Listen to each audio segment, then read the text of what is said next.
Olá, amigo internauta. O meu nome é João Saraiva, professor das disciplinas de Filosofia e Sociologia. Hoje estamos nos encontrando pela segunda vez. Já que no encontro anterior nós falávamos um pouco de Sociologia, hoje nós vamos conversar um pouquinho sobre filosofia. Nesse projeto Estude para o Enem, um projeto com certeza que vai encaminhá-lo para o sucesso nos vestibulares. Estude para o Enem é um projeto da Organização Educacional Farias Brito com o Agora Eu Passo. Olha, hoje nós vamos falar um pouquinho da evolução do conhecimento, do mito à filosofia, passando pela ciência, passando por outros saberes. Nesse nosso caminhar, onde em breve nós vamos estar falando um pouquinho mais sobre a mitologia, nós vamos começar falando como se deu a origem do conhecimento. E se eu vou falar de conhecimento, eu tenho que falar do homem. Ora, falar do homem é falar também do seu processo evolutivo. E nesse caso nós temos que falar do homem animal ou do homem sábio, Na verdade, o Homo animalis, o Homo sapiens, são duas espécies que são frutos do nosso desenvolver, que vai originar o homem da maneira que nós somos hoje. Se nós estamos aqui hoje sendo capazes de transmitir uma aula, é porque muita coisa para trás aconteceu. Então, eu gostaria de pedir licença a você, internauta, para mostrar como se dá essa evolução do pensamento do homem animal para o homem sapiens. Ora, no início, o que nós tínhamos em comum nas espécies que nos antecederam era uma capacidade de regularidade, já que todos nós precisávamos desde o início termos regularmente uma vida própria, que inclui aí a capacidade ou a necessidade que nós tínhamos de precisar dormir, descansar, de nos alimentar, de fazer as necessidades orgânicas, por exemplo.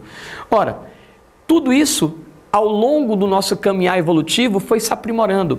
A espécie sapiens, como o Homo animalis, em comum, aprimorou toda a sua desenvoltura, os hábitos alimentares, a capacidade de trabalhar, de transformar a natureza, o instinto. Ora, o instinto seria um nome dado à nossa primeira capacidade cognitiva, como também a própria capacidade, carga genética. A gente percebe que algumas características que nos são próprias hoje, nós herdamos nesse processo evolutivo. Diferentemente do Homo animalis, a espécie sapiens já trazia a capacidade de aprendizado, de criação, de reflexão e de avaliação. Essa espécie, ela já fazia com uma certa consciência tudo aquilo que vai dar origem ao aprendizado, Também ela desenvolve uma cultura própria, uma linguagem própria. Ora, as chamadas pinturas rupestres, da qual nós vamos daqui a pouco falar um pouquinho mais, elas podem ser vistas, podem ser compreendidas como a primeira manifestação da linguagem humana. Nesse caso, uma linguagem escrita, já que essa linguagem ela pode ser compreendida também no seu aspecto oral, no seu aspecto físico, enfim. O trabalho, a capacidade que o homem tem de transformar a natureza para poder produzir, por exemplo, os seus primeiros utensílios, instrumentos de caça, de pesca, ou até mesmo a capacidade que ele tem de buscar um lugar para poder se proteger da chuva, do tempo e até mesmo dos demais predadores. Tudo isso agregado à arte, agregado ao saber, é algo próprio da espécie sapiens. Além, e talvez eu considero a principal das características, a capacidade que ele tem de conviver, de viver com o outro, o que nós chamamos de socialização, que vai dar origem às primeiras sociedades. Ora, a gente não pode deixar de responder essa tentativa de saber de onde é que vem o conhecimento humano. Como explicar isso? As demais ciências humanas, a antropologia, a sociologia, a filosofia hoje, tenta explicar esse conhecimento. No entanto, é bem verdade que nós não temos uma resposta única, uma resposta definitiva. Sabemos que nos diferenciamos das outras espécies animais por sermos dotados hoje de uma capacidade de raciocínio, de razão, de vida inteligente. Mas será que essa vida inteligente, ela pode ter também uma contribuição da nossa autoconsciência? Será que o que hoje nós chamamos de autoconsciência, a capacidade de perceber quando erramos ou quando acertamos e de eliminar aquilo que nos faz mal, será que isso contribuiu para essa vida inteligente? Será que a capacidade de pensar é nata, é própria de toda a espécie humana? Será que nós podemos chegar ao conhecimento pelas nossas crenças, pelas nossas paixões, pelos nossos hábitos ou ainda pela vida social e cultural? É bem certo que talvez cada dimensão dessa contribuiu para o conhecimento humano. E o que nós vamos hoje, aqui nessa aula, tentar levar até você é um pouco desse processo evolutivo. Algo que é fundamental é compreendermos que se hoje somos chamados de humanos, nem sempre foi assim. A antropologia diz muito bem que o homem pode até nascer com as características físicas de todo homem, mas o que nos torna verdadeiramente humanos é a capacidade de conviver. O que nos torna humanos é a capacidade que nós temos de viver com o outro. E olha que isso não é fácil. A gente encontra na história, sobretudo na antropologia e na sociologia, inúmeros relatos de pessoas que no passado foram abandonados pelos seus familiares e que fez com que essas pessoas acabassem sendo adotadas, entre aspas, por espécies animais. A Disney tem um personagem fantástico, que é o Mowgli, o menino lobo, que foi inspirado justamente em algumas histórias de 2, 3 séculos, que se passaram, por exemplo, na França, como a história do menino de Aveyron, ou como a história de Kamala e Camila. Pessoas que, por não conviverem com o outro, acabaram adquirindo um comportamento animalesco, ao ponto de até mesmo as características físicas mais comuns foram perdidas, até os anticorpos humanos.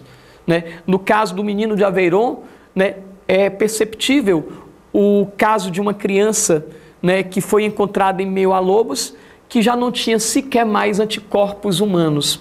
E após recapturada e tentado reintroduzi-la à sociedade, o êxito não foi logrado. Ora, dentro dessa evolução do processo evolutivo, a gente vai encontrar, eu pediria aí ajuda aí aos meus bastidores aí, que pudesse eliminar um pouco desses rabiscos, Os rabiscos na qual eu queria fazer referência eram as pinturas rupestres, e não esses que são rabiscos meus, Bem próximo aos rabiscos das pinturas rupestres, que são justamente essas daqui. Vou deixar logo aqui tudo bem no ponto de bala, para que a gente possa explicar as manifestações da consciência humana dentro do seu processo evolutivo.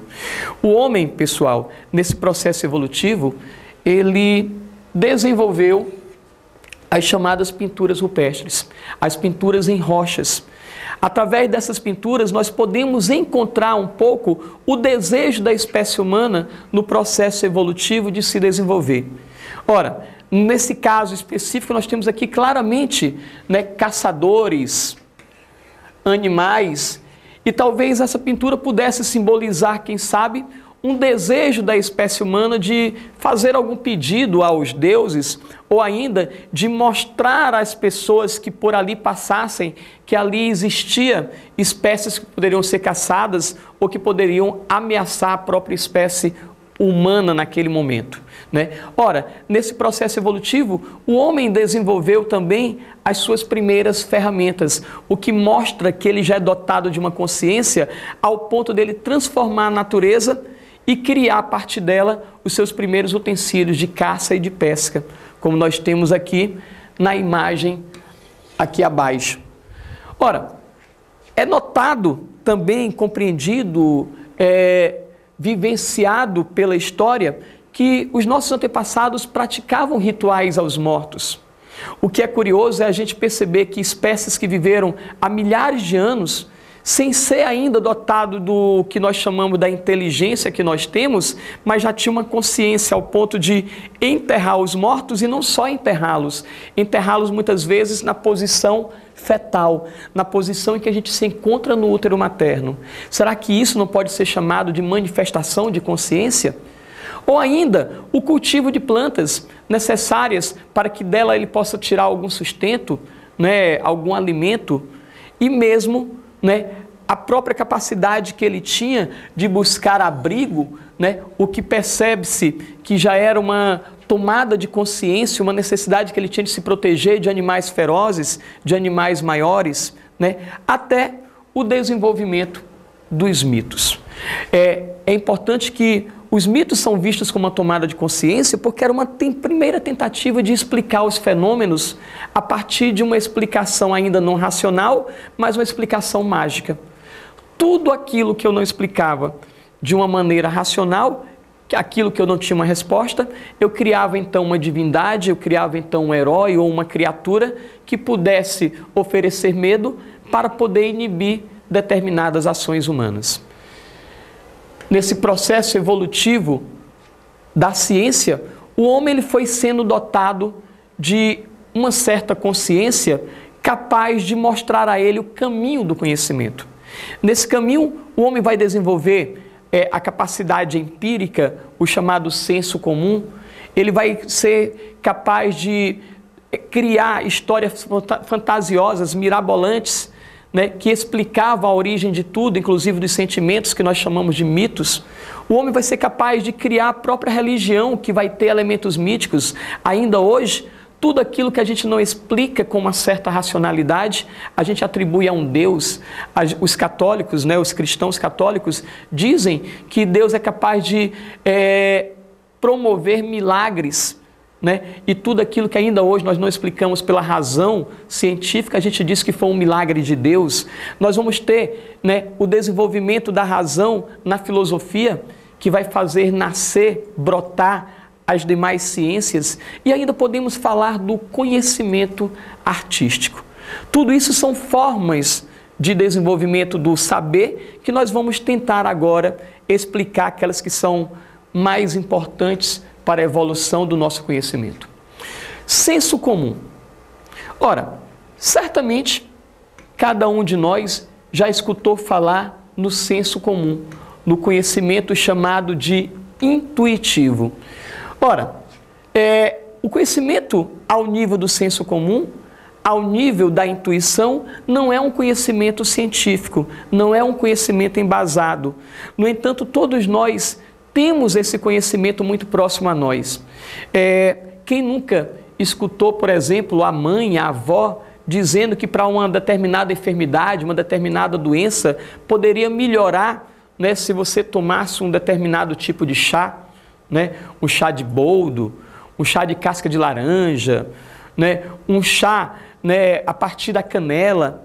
Ora, a gente sabe que muito desses tipos de chá resolve alguma enfermidade, mas será que a nossa mãe, a nossa avó, o nosso familiar que indica esse chá, ele tem um conhecimento racional das propriedades químicas desse chá? Ou será que essa propriedade ela foi aprendida por uma vivência prática que nós chamamos de senso comum, de conhecimento intuitivo? Logo, o conhecimento do senso comum ele não é possível e nem passível de ser generalizado. Ora, quem nunca escutou aquela história de que manga com leite faz mal? A gente sabe pela história que, na verdade, havia um interesse das pessoas, sobretudo dos proprietários de terra, que os escravos não misturassem a produção da manga com o leite que era tirado dos animais. E para isso se dizia que fazia mal. Mas será que nós temos consciência de que muitos desses saberes não podem ser generalizados, que muitos são frutos de uma visão de mundo deturpada que gera muitas vezes as superstições? Imagine você se deparando numa sexta-feira 13 com um gato preto. Será que isso não vai ser motivo de preocupação para alguns?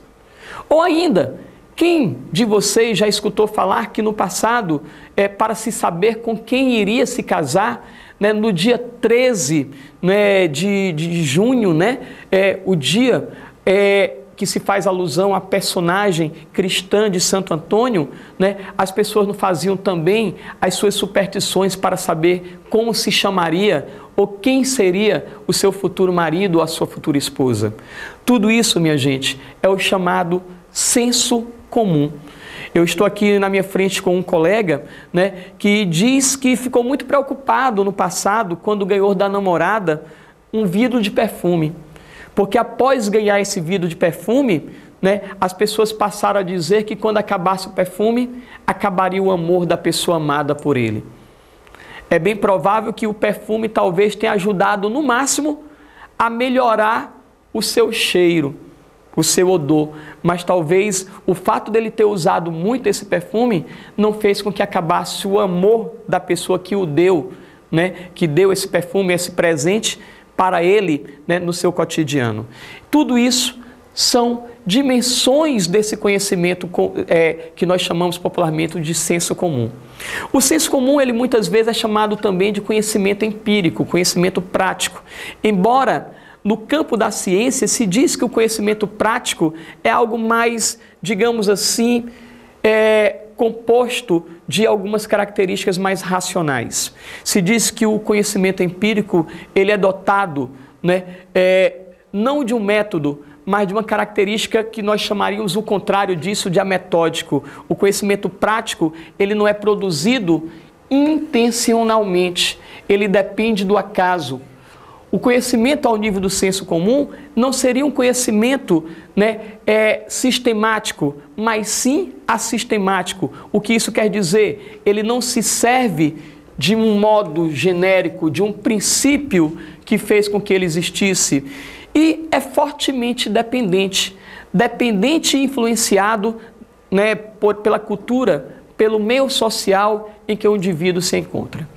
Tudo isso, pessoal, tudo isso, internauta, é fruto, né, da evolução desse pensar, que começou de uma forma ingênua a partir do senso comum, evoluiu para um conhecimento prático e que chegou até, por exemplo, os mitos, né? Os mitos que nós conhecemos muito, né? Que foi uma primeira tentativa de expressar um saber ao longo do processo evolutivo do homem. Se você pegar qualquer dicionário, tal qual nós pegamos aqui o Aurélio, né, nós vamos encontrar que o mito é uma narrativa alegórica, uma espécie de fábula, de lenda, de representação para tentar explicar tudo aquilo que se passava à nossa volta.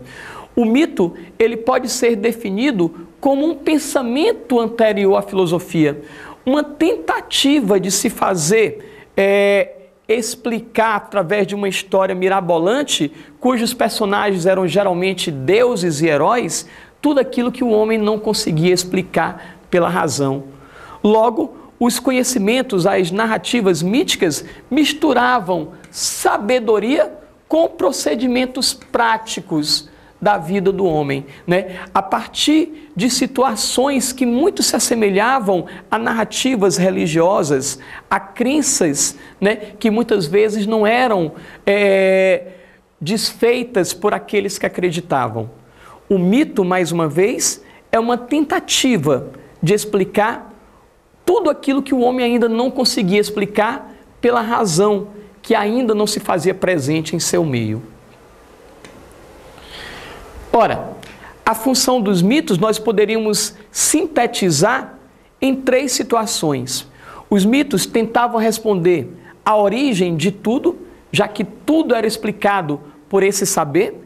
Tentava explicar a condição do homem, por que é que alguns nasciam saudáveis e outros não, por que é que alguns tinham uma vida mais fácil, nasciam em uma realidade de facilidade econômica e outros não. E até mesmo tentava explicar o porquê ou a origem da vida e da morte. Tudo, mas absolutamente tudo era explicado pela presença dos mitos, que na verdade eram frutos muitas vezes de alianças entre forças, né, que regiam, né, o universo. Para eles, né, os mitos eram uma maneira de tentar, né, explicar e acalmar a ansiedade que é própria de cada um de nós. Eu posso dizer, sem ter medo de me equivocar, que os mitos deram origem ao saber religioso, já que ainda hoje, como eu disse anteriormente, tudo aquilo que nós não conseguimos explicar por meio da razão, nós explicamos por meio da fé, que é um elemento que era muito presente, né, em meio aos mitos antigos. Ora, falar de mitos é falar de deuses e deusas, é falar de personagens que estiveram presentes e se fazem presentes ainda hoje, né, no nosso inconsciente, quando lembramos de alguns filmes, quando lembramos, né, por exemplo, de Fúria de Titãs, de Percy Jackson, né, quando lembramos, por exemplo, dos 300 de Esparta, que faz uma alusão clara a alguns personagens frutos da crença de algumas pessoas, né, que ainda hoje procuram explicar tudo aquilo que eles não conseguem pela razão através de um personagem mágico.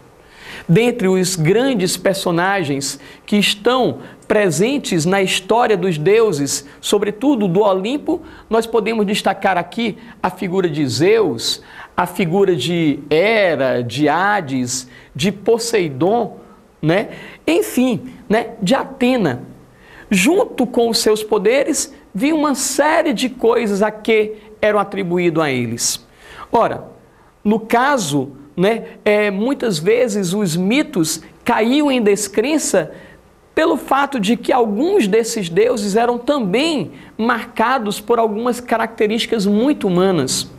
No caso, por exemplo, de Zeus, né, o deus dos deuses, o deus do trovão, né, o que dizer da sua dimensão humana que o tornava, por exemplo, insaciável sexualmente, ao ponto dele ter muitas esposas, algumas deusas também e algumas mortais. Tudo isso, querido amigo, querido internauta, mostra a grandiosidade, né, que se tem por trás das histórias míticas. Histórias que trazem também, fruto do amor de deuses com mortais, alguns heróis. O que dizer, por exemplo, né, das histórias de Aquiles, imortalizado no cinema atual, no filme Troia, que narra as histórias de Homero na Ilíada e na Odisseia? O que dizer do personagem Hércules, um herói que teve que vencer e executar 12 trabalhos?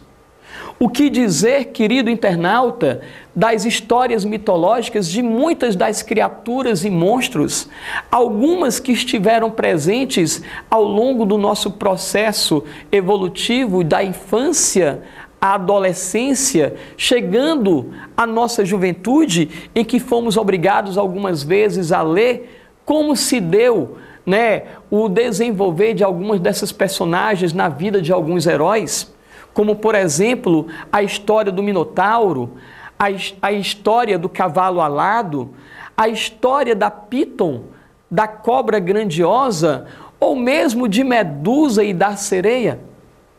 Todos esses personagens são frutos da criação humana e que em algum momento do nosso processo evolutivo serviram para inibir o homem a não se revoltar, né, diante de uma ou outra ação, né, do querer dos deuses. Ainda assim, a filosofia não deixou de nascer, né, a partir do momento em que esses mitos e essas histórias deixaram de atender às necessidades do homem. Eu posso dizer que o mito ele deixa de se fazer presente na história do homem quando o homem não se sentia mais, digamos assim, correspondido por essas histórias mágicas. E o homem passou a desenvolver, então, um saber mais racional que acabou por desembocar na filosofia. Fatos como as viagens marítimas, que acabaram por desmistificar a ideia de que o mundo era restrito a um povo ou a uma região. O fato de nós termos desenvolvido o calendário que acabou por fazer que o tempo fosse visto não mais de uma forma divina, mas como algo natural. Acontecimentos como, por exemplo, a invenção da moeda, que fez com que o homem fosse capaz de abstrair e generalizar alguns acontecimentos que o faziam mais rico ou mais pobre a partir de algumas circunstâncias históricas. E ainda, o fato do homem ter saído da área rural e ter migrado para uma área urbana em que, a partir daí, ele é capaz, então, de viver melhor no meio social.